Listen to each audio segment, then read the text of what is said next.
Blue Lacuna is a novel you can play. I wanted to tell a story where, when you got to the end of it, you felt like you'd been involved in its creation. You felt like you were responsible for how the story turned out.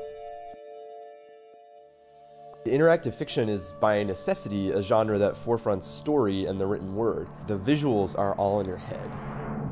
You step back outside into the sunlight, walking down the beach in the direction of the surf.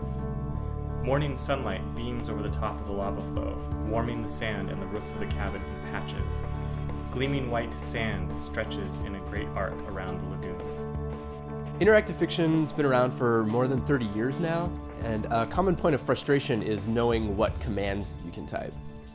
I wanted to simplify this interface to something much easier to understand that lets you mostly type single words to choose what to focus on, where to go, and what to say. There's also kind of a dream sequence where you flash forward through 20 years of your character's history, where I'm experimenting with letting people type whatever they want. Remember the night like this, those dim and distant years ago, when you chose between art and love and chose art, and you realize now that the decision was the hardest thing I've done. So hard that you still to this day wonder how things might have happened if you had chosen differently. I wanted to make an interactive story where your choices stuck around and kept coming back to haunt you long after you'd made them.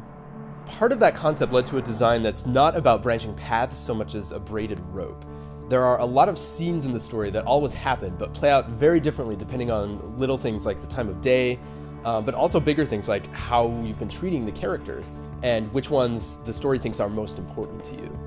I wanted to take a character and explore the relationship that you could build with that character, not over just one scene, but over multiple scenes. So you saw that character grow and change based partially on the way you decided to treat him. A character who could become your friend, your enemy, your lover, your brother, whatever you wanted him to be, and allow that character to accompany you through the decisions that you made in the game.